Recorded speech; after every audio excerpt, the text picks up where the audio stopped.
மாதிரி ஒரு பிக்கஸ்ட் பிளேயரா ஆக்ஷனுக்குள்ள போக விட்டு மிகப்பெரிய தப்பு பண்ண டெல்லி கேபிட்டல்ஸ் பத்தி தான் பார்ப்போம். ஃபர்ஸ்ட் எடுத்து இந்த ஆக்ஷன் அவங்க எந்த மாதிரி செயல்பட்டு இருக்காங்க பார்த்தோம்னா, ரிசர்வ் பண்ண மாதிரி ஒரு பிளேயர் வெளியே விட்டு அந்த டீம்ல இப்ப யாரை கூட்டிட்டு வந்திருக்காங்கன்னு பார்த்தோம்னா, கேஎல் ராகுல் அடுத்து ஃபேப் டு பிளேஸ் ஐபிஎல் எக்ஸ்பீரியன்ஸ் உள்ள பிளேயர் தான் உள்ள கூட்டிட்டு வந்திருக்காங்க. மிகப்பெரிய பூஸ்டா இருக்கு. அதுக்கு அடுத்து பார்த்தோம்னா ஒரு ப்ராப்பர் 11 பேர் இந்த டீமுக்கு செட் ஆகிற மாதிரி எடுத்திருக்காங்க. இது ரொம்ப அற்புதமான விஷயமா இருக்கு.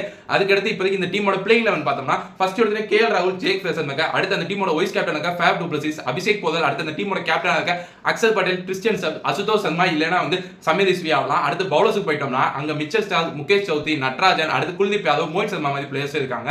அதுக்கடுத்து இந்த டீமோட ஸ்ட்ரென்த் அண்ட் வீக்னஸ் பார்க்க போனோம்னா, ஸ்ட்ரென்த்தை பத்தி சொன்னா இந்த டீம்ல மிகப்பெரிய ஸ்ட்ரென்த் என்னன்னு பார்த்தோம்னா, ரிஷப் பண்ட் போன இடத்த கேஎல் ராகுல் அடுத்து ஃபேப் டு பிளேஸ் வச்சு நிரப்பினது. அடுத்து ரெண்டாவது ஸ்ட்ரென்த் என்னன்னு பார்த்தோம்னா, இந்த டீமுக்கு ஐபிஎல் எந்த டீம் நல்லா பண்ணுதோ அந்த டீம்ல ஒரு பெஸ்ட் ஸ்பின்னர்ஸ் இருப்பாங்க. இந்த டீமுக்கு 2 பெஸ்ட் ஸ்பின்னர் இருக்காங்க. 8 ஓவர் சாலிடா ஷார்ட் அவுட் ஆயிடுச்சு அக்ஷர் பட்டேல், அடுத்து குல்தீப் யாதவ். அதுக்கடுத்து மூணாவது பாயிண்ட் என்னன்னு பார்த்தோம்னா, இந்த டீமோட பவுலிங் லைனப் யாரெல்லாம் இருக்கான்னு பார்த்தோம்னா, மிச்சல் ஸ்டார், முகேஷ் சௌத்ரி, நட்ராஜன், மோஹித் சர்மா, அக்ஷர் பட்டேல், அடுத்து குல்தீப் யாதவ், ஒரு 6 சாலிட் பவுலர்ஸ் இருக்காங்க. இந்த பவுலர்ஸ் எந்த கட்டாந்த பிச்சிலையும் கூட நல்லா பவுலிங் போட்டுருவாங்க.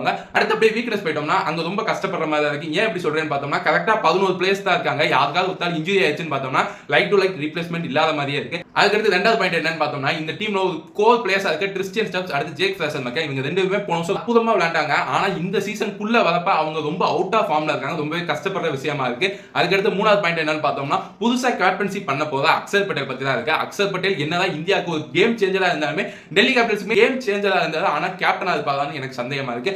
இந்த டீம் என்னதான் இவ்வளவு மோசமான வீக்னஸ் இருந்தாலுமே இந்த டீம் மேல எனக்கு ரொம்ப நம்பிக்கை இருக்கு. ஏன் இப்படி சொல்றேன்னு பார்த்தோம்னா, கேஎல் ராகுல் அடுத்து ஃபேப் டு பிளேஸ் இவங்க 2 பேருமே டெல்லி கேபிட்டல்ஸ் கிரவுண்ட்ல ரொம்ப அற்புதமாவே பேட்டிங்ல போனோம். அதுக்கடுத்து இந்த டீமோட பவுலர்ஸ் எந்த மாதிரி கஷ்டமான கிரவுண்டா இருந்தாலுமே கண்டிப்பா 210க்கு மேல கொடுக்கிற மாதிரி சந்தேகப்படுற மாதிரி தான் இருக்கு. அதனால இந்த டீமுக்கு ஒரு பெஸ்ட் பவுலிங் லைனப் இருக்கிறதுனால எனக்கு தெரிஞ்சு இந்த டெல்லி கேபிட்டல்ஸ் நம்பர் 4 குவாலிஃபை ஆவாங்கன்னு எனக்கு தோணுது. டெல்லி கேபிட்டல்ஸ் குவாலிஃபை ஆவாங்களா இல்லையான்னு சொல்லி உங்களோட பிரைஸ் கீழே கமெண்ட் செக்ஷன்ல விட்டுட்டு போங்க.